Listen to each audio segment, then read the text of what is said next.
Hey up everyone, welcome back to the History of Football channel. Today on the channel I'm going to be talking about another defunct football club.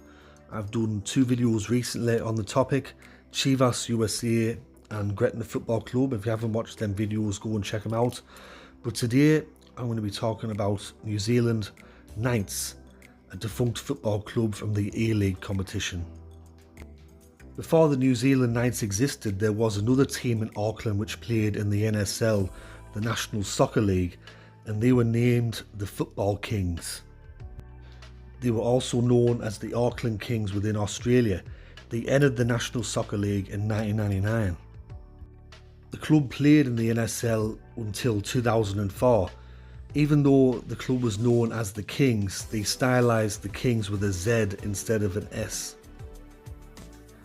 The Football Kings' stay in the NSL was unsuccessful, with the club not making the playoffs in any of the seasons that they competed in the competition.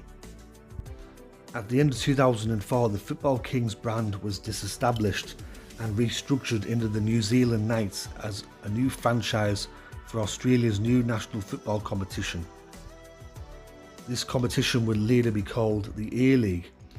Market research was carried out by the club to determine what the new identity of the team would be called, and 76% of respondents were in favour of a name change to the Knights. Former Football Kings FC General Manager Guy Hedderwick was promoted to the role of New Zealand Knights Chief Executive Officer ahead of their opening season. The New Zealand Knights were confirmed as one of the 8 founding teams of the A-League. John Adshead, who took the New Zealand national side to their first ever World Cup finals appearance in 1982, was named as their inaugural head coach. Former New Zealand international player Danny Hay, who had previously played in the English Premier League with Leeds United, was named as the inaugural captain of the squad. The New Zealand Knights' first ever match in the A-League was a 2-0 away defeat to the Queensland Raw on the 28th of August 2005. The New Zealand club's first year in the A-League were a disaster, with the club winning only 1 of 21 matches. They lost 17 games throughout the year and recorded 3 draws to finish bottom of the A-League table. Their only victory for the entire season was a 2-0 away victory over the Central Coast. Following the season, John Adshead resigned from the club as manager. Paul Nevin was confirmed as the new manager a month later. The following season didn't see much improvement from the New Zealand club, with them once again finishing bottom of the A-League table. However, in this season they fared slightly better, winning 5 matches, losing 12 games and drawing 4.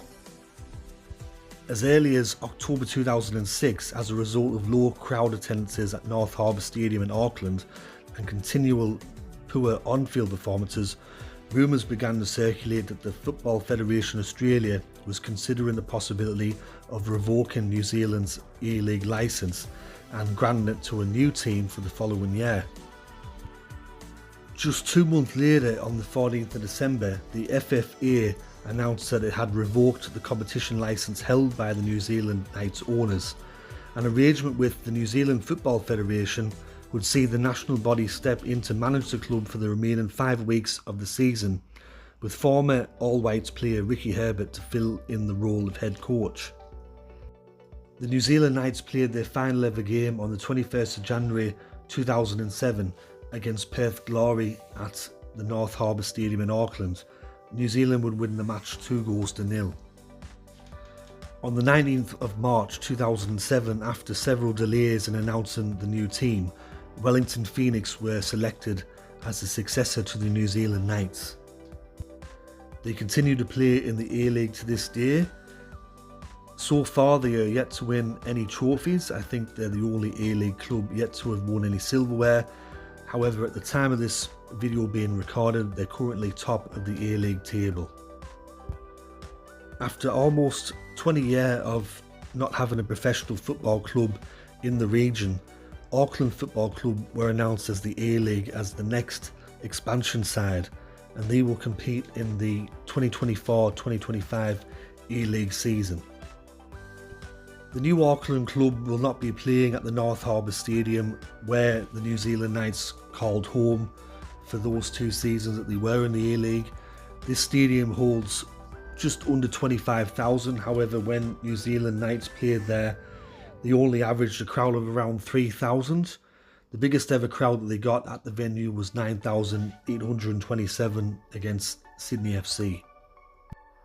And I always remember when I used to watch the A-League, if it were on the telly, I remember sometimes there would be a New Zealand Knights game on there and there'd be nobody in the crowd, there'd be hardly anyone. But every time that they were on the telly, you'd always hear someone in the crowd with one of them vuvuzelas or trumpets going, and I'd always be thinking, where's that trumpet coming from? I can never find out whoever's blowing the trumpet, but I always found that funny when I used to watch games featuring New Zealand. And just looking at some all-time records for the New Zealand Knights, there's not many, but we'll go through them anyway. The record appearance holder for the club is Darren Beasley. He made 41 appearances. The biggest ever victory in the A-League was a 3-1 win over the Queensland Roar in 2006. And the record goal scorers at the club, it's tied between 2 players, 4 goals each, Jeremy Brockie and Simon Yeo. So that concludes my video on the New Zealand Knights, a very short-lived club in the A-League competition. Also talked briefly about the Football Kings as well, Football Kings with a Z. Hope you enjoyed this video. If you did, let me know in the comment section below. This is my first ever video on the A-League. It's not something I normally ever do, but I thought, why not give it a go and talk about one of the clubs of the A-League. And thanks to everyone for recently tuning in to my videos. I've reached 2,100 subscribers on YouTube. Thank you to everyone that subscribed recently and to everyone that's been there from the beginning. But anyways, this has been History of Football, and I'll catch us all later in the next one. Ta-ra for now.